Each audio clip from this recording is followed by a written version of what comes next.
Okay, in this video, I'm going to be going over the percent proportion. Now, the percent proportion can be written as part over whole equals percent over 100, or is over of equals percent over 100. And you can use it to find the percent, you can use it to find the whole, and you can use it to find the part of a number. So the reason why we say is over of is because the word is appears when they're describing the part, and the word of appears when they're describing the whole. So this is kind of a nice little shortcut when you're reading word problems to identify the part and the whole. For example, 93 is 75% of what number? 93 is 75% of what number? So first I would identify my is, my percent, and my of, and then I set up a proportion. Is over of, now I don't know the of, so I represent it with a variable, equals 75% over 100. And then you solve by cross multiplying. So I'm going to multiply 75 times x and get 75x equals, I'm going to multiply by 93 by 100 and get 9300. Now since x is being multiplied by 75, I'm going to divide both sides by 75. 75 divided by 75 is just 1, so I can cross those off and write x. X equals 124.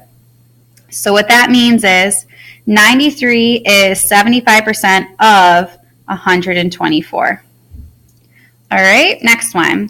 What percent of 400 is 1.6? What percent, so I don't know the percent, of 400, there's my of, is 1.6. There's my is. So I'm going to write my is over of equals percent over 100. Is over of equals percent, which I don't know this time, so this time that's where my x will go, over 100. Now I'm going to cross multiply, and I get 400 times x equals 1.6 times 100, which is just 160. Divide both sides by 400. X equals 0.4. So my answer here is 0.4%.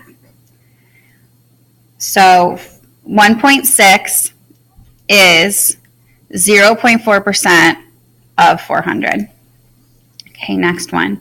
What number is, so this time I don't know my is, 0.5%, so there's my percent, of 12. There's my of.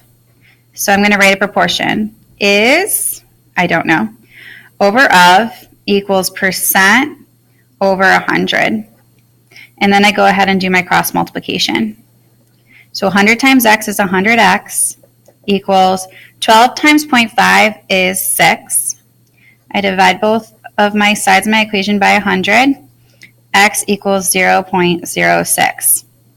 So what this means is 0.06 is 0.5% of 12. Next one. Deborah pays $25 a month for the gym. Next month, the cost will increase by 12%. What will the new cost of the gym be? Well, what we need to find out here is what is 12% of $25? The cost of the gym is going to increase by 12%. So what is 12% of this?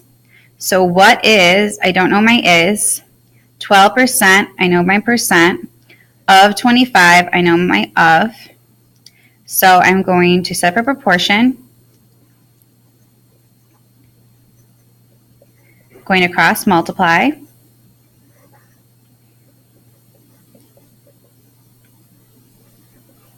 I'm going to divide both sides of my equation to get x equals 3.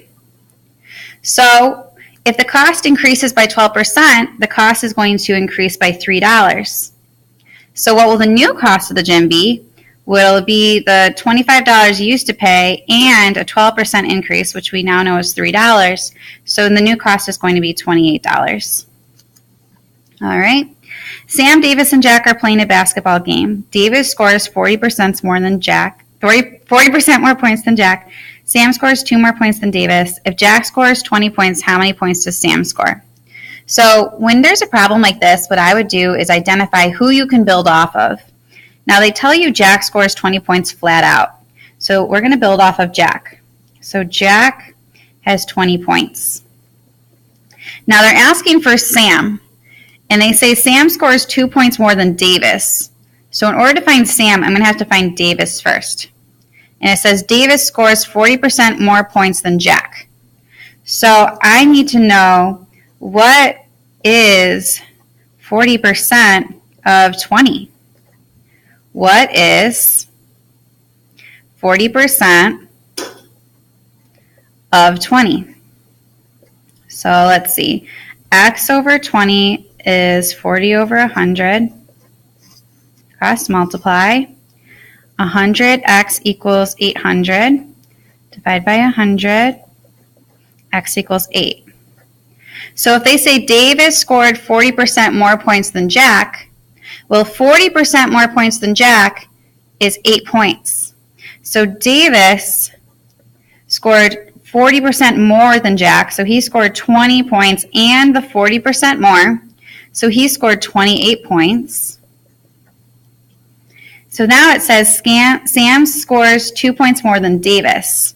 So if Davis scores 28 points, Sam scores 2 more points than that, so Sam scores 30 points. All right, I hope this was helpful. Please see me if you have any questions.